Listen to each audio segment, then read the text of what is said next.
Hello and welcome to the Rafferty Mills Connection podcast. Once again, I'm Nick Mills, joined by yet another special guest. He is personally one of my favourite upcoming actors in Britain today. Currently filming in the new Pirates of the Carribean film, his fantastic resume clearly speaks for itself. It's an honour and privilege to be joined none other than Stephen Graham. Stephen, thank you for taking the time out to join me. That's all right, it's not a problem. Thank you very much for that lovely introduction. It was fantastic. Oh, no problem. Stephen, one of my first questions, we were going to talk a little bit about Pirates of the Caribbean, but I wanted to talk about Boardwalk Empire. I'm a really massive fan of it. You actually play Al Capone. How did you initially get the role? It's kind of a strange story, I see. I was just at home, basically, and there was a call from my manager in the States saying that Martin Scorsese wanted to get in touch with me, and then next minute his people phoned, and then I got a call from him just asking me would I play Al Capone. So there was no way, there was no hesitation, my heart skipped a beat, and I just instantly said, yeah, I'd love to.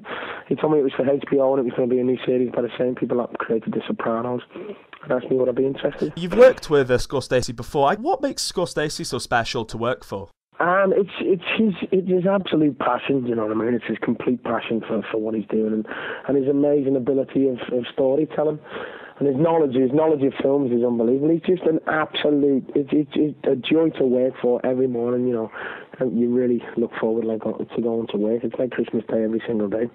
And it's just his knowledge and his passion, and that really rubs off on you. You know what I mean? And he tells amazing stories, and it's just an absolute joy to work for him. I understand that he actually directed the pilot, and since then he's gone off and done other things. Do you know if he's actually coming back to do more episodes? There's rumours that he is going to be, yeah. Yeah, he said to us he's going to come back. He's looking forward to hopefully coming back and doing a couple of episodes next season. The thing about your character is it's a young Al Capone. What kind of research did you do for it? It must be difficult to play someone like Al Capone, who was well known, obviously, for being a gangster, but a young Al Capone, so to speak. So how did you approach that role? I've done a lot of research, a hell of a lot of research. There's quite a few biographies about. So I read a lot of autobiographies of Sonny about him, and just read all about the era. Marty gave me a lot of music, which was from the era, and I watched a lot of documentaries. He didn't want me to watch any other performances done by any other actors, and I didn't want to watch any myself as well, just to try and create this new, fresh idea that we had. And the idea was, to play him as a young man he's not this notorious gangster that we've all come to know. Do you know what I mean? That we've all. He's an iconic figure, really. But basically, we were trying to play him, as someone as a character that nobody really knows. Because he's only a young boy, he's starting off, he's a driver, he's a bit of a, excuse me, I've got a cold, he's a bit of a heavy, do you know what I mean, he's sent to beat people up to get money back, and he's a driver for Johnny Torrio. But there was while I was doing all my research, there was a fantastic story I read, and I read it in like 3 different books, so it has to be true, really. When he was 10 or 11, him and his friends used to go down, because they lived, you see, right by the docks in Brooklyn. Some of his friends used to go down and watch the naval soldiers doing their passing out and doing the different exercises and routines and stuff. And he used to watch these soldiers and these Navy men doing all the stuff. And one day this guy, this big tall guy, kept getting it wrong and made a lot of mistakes. Now, if you think about it, to be in the Navy, the guy must have been about 18. And he was only 10, so he shouted and he give this man a lot of abuse. And the guy came over and they had a bit of an argument. And little Al Capone, who's 10 years of age, was swearing profusely, apparently. And basically along the lines of saying, well, come on, I'll fight you, come out to you and I'll have a fight with you. And then the commander came over and witnessed this event, and he said, well, what's wrong? And he was like, he was doing it wrong. And he went, well, do you think you could do any better? And apparently he created step for step the whole of the pass and operate that they were doing. And this guy was just so amazed, this commander was so amazed that he sent a letter to, I think it was one of the generals of the Navy or something. He sent a letter to him saying, I've just met a young boy called Alphonse Capone, and this man could become one of the finest soldiers we have ever had, or I dread to think what may become of him. So to me, that was like that was a big way in for Al Capone. for me personally. I know that they're away from, I think it's one episode more, so it's the series finale next Sunday on HBO. Saying that, do you know if the character's going to be in the next series? Yeah, I go back to New York in February.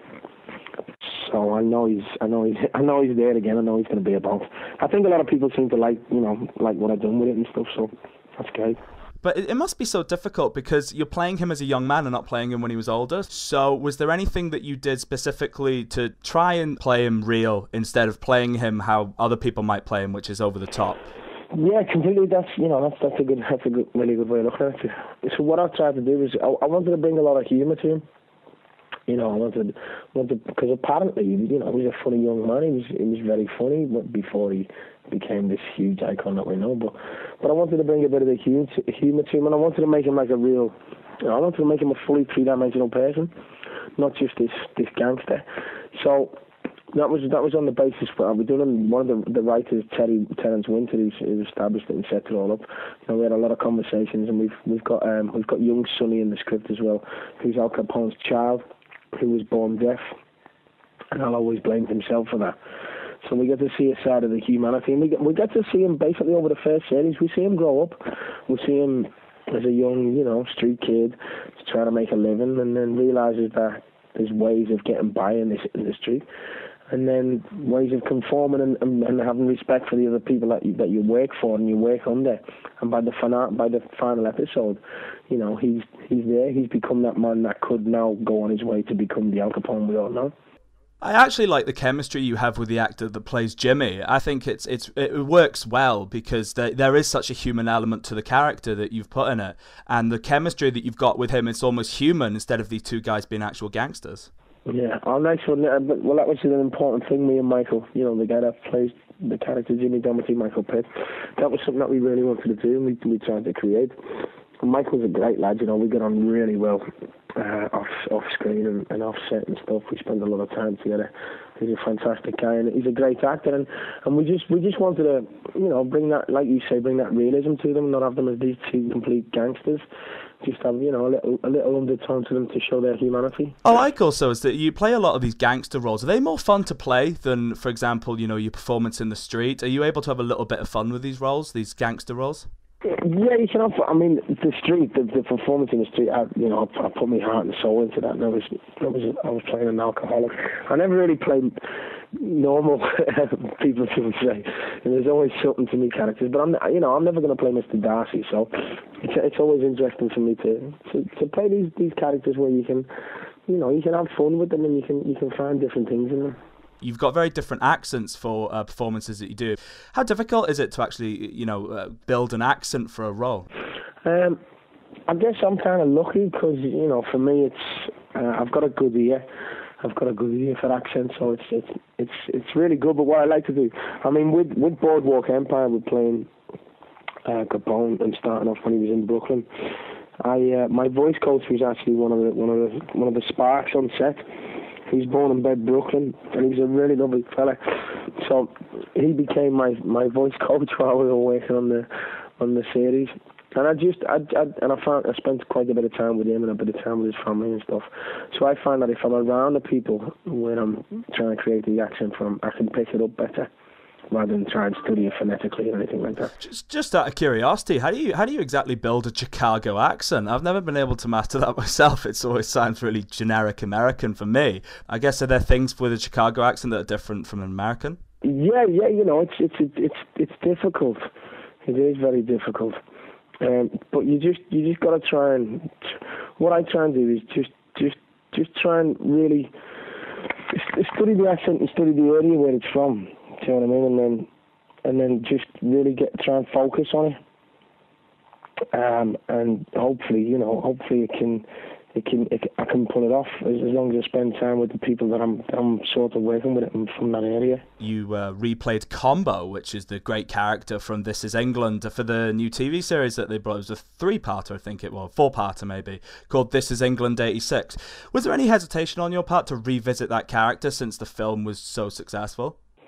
No, not really. Well, to be honest with you, there was a first. There was a slight apprehension at first where,